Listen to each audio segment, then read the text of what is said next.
মানসুর ইবনে আম্মার বর্ণনা করেন, আমার একজন বন্ধু ছিল যে জীবনে অনেক গুনাহ করেছিল, নিজের উপর জুলুম করেছিল, নিজের উপর অবিচার করেছিল। অতঃপর সে আল্লাহ তাআলার কাছে তাওবা করে। তাওবা করার পর থেকে আমি তাকে দেখতাম সে অনেক ইবাদত করত, অনেক নামাজ পড়ত, অনেক রোজা রাখত, অনেক তাহাজ্জুদ পড়ত। হঠাৎ করে একদিন তাকে খুঁজে পাচ্ছিলাম না। আমি তার খোঁজে তার বাড়িতে গেলাম। আমি দরজায় গিয়ে আওয়াজ দিলাম, ভিতর থেকে তার মেয়ে বের হয়ে আসলো। আমাকে জিজ্ঞেস করলো, কাকে খুঁজছেন? তখন আমি বললাম, তোমার আব্বুকে যে বলো অমুক এসেছে। অতঃপর আমাকে ভিতরে আসতে বলা হলো। আমি ভিতরে প্রবেশ করলাম। আমি দেখলাম সে বাড়ির মাঝখানে শুয়ে আছে। তার চেহারা বিকৃত হয়ে গেছে, তার চোখগুলো বড় বড় হয়ে গেছে। তখন আমি তার এই অবস্থা দেখে বললাম, হে আমার ভাই, আমার ভয় হচ্ছে। হে আমার ভাই, তোমার এই অবস্থা দেখে আমার ভয় হচ্ছে। তুমি বেশি বেশি করে লা ইলাহা ইল্লাল্লাহ বলতে থাকো। এ কথা শুনে সে অনেক কষ্ট করে আমার দিকে তাকালো, অতঃপর বেহুশ হয়ে গেল।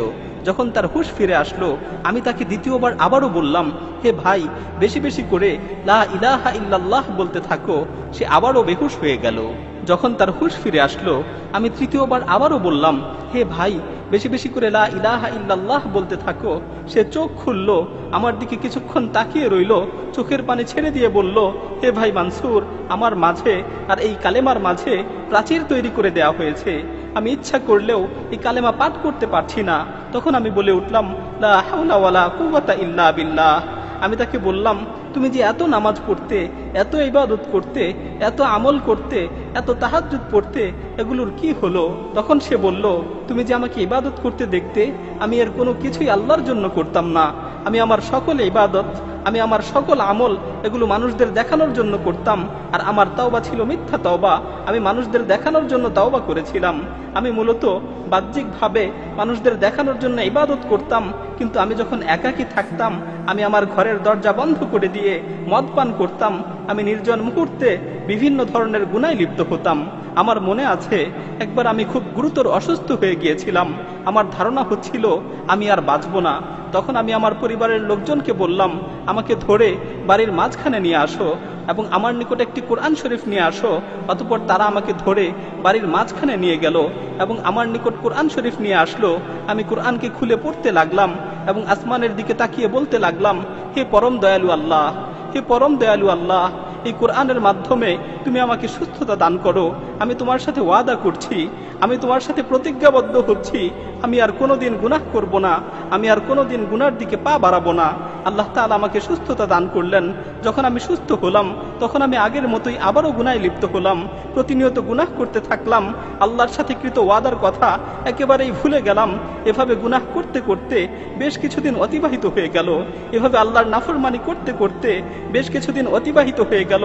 অতঃপর আমি দ্বিতীয়বার আবারও অসুস্থ হয়ে পড়লাম।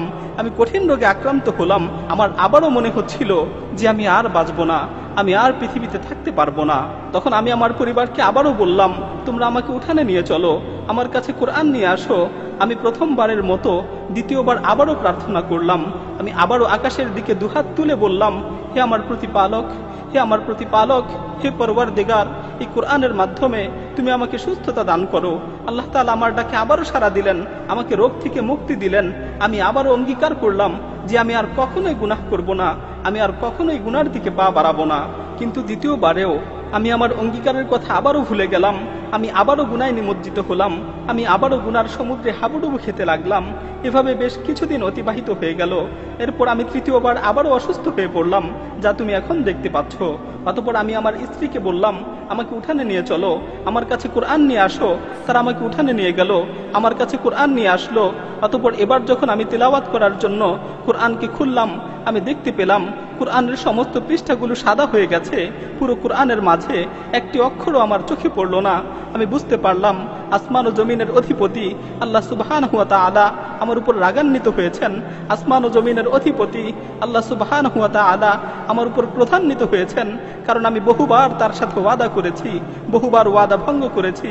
আমি বহুবার তার কাছে তাওবা করেছি, বহুবার তাওবা ভঙ্গ করেছি। তিনি আমাকে অনেকবার সুযোগ দিয়েছেন, কিন্তু আমি বারবার এই সুযোগের অপব্যবহার করেছি। আমি বুঝতে পারলাম যে আল্লাহ তাআলা আমার উপর রাগান্বিত হয়েছেন। তাই আমি আসমানের দিকে হাত তুলে বললাম, হে আল্লাহ, আমাকে এই বিপদ থেকে মুক্তি দাও। হে আল্লাহ, আমাকে এই বিপদ থেকে রক্ষা করো, আমাকে এই বিপদ থেকে উদ্ধার করো। আমি যখন এই কথাগুলো শেষ করলাম, আমি শুনতে পেলাম কেমন যেন আসমান থেকে আমাকে লক্ষ্য করে বলা হচ্ছে, তুমি যখন বিপদে পড়ো তখনই আমার কাছে আসো, আর যখন বিপদ শেষ হয়ে যায় তখন আবারও গুনায় লিপ্ত হও। তোমাকে আমি কতবার বিপদ থেকে উদ্ধার করেছি, তোমাকে কতবার বিপদ থেকে রক্ষা করেছি, কিন্তু তুমি একবারও নিজেকে শুধরানোর চেষ্টা করনি। মানসুর ইবনে আম্মার বলেন, এ কথা শুনে আমি ক্রন্দন করতে করতে তার কাছ থেকে উঠে গেলাম। আমি যখন বাড়ি থেকে বের হওয়ার জন্য দরজার কাছাকাছি পৌঁছলাম, তখন পিছন থেকে সংবাদ আসলো সে মারা গেছে, সে মৃত্যুবরণ করেছে। সে তওবা না করেই মৃত্যুবরণ করেছে। তার মাঝে ও তাওবার মাঝে প্রতিবন্ধকতা সৃষ্টি করে দেওয়া হয়েছে। প্রিয় ভাই ও বোনেরা, আল্লাহ তাআলা আমাদেরকে তওবা করার সুযোগ দিয়েছেন। আল্লাহ তাআলা আমাদের ডাক দিয়ে বলছেন, ইয়া আইয়ুহাল্লাযীনা আমানু তুবু ইলাল্লাহি তাওবাতান নাসুহা আসা রাব্বুকুম আন ইউকাফিরা আনকুম সাইয়্যাতিকুম ওয়া ইউদখিলাকুম জান্নাতিন তাজরি মিন তাহতিহাল আনহার। হে ঈমানদারগণ, তোমরা একনিষ্ঠভাবে আল্লাহর নিকট তওবা করো। হে ঈমানদারগণ, তোমরা একনিষ্ঠভাবে আল্লাহ তাআলার নিকট তওবা করো।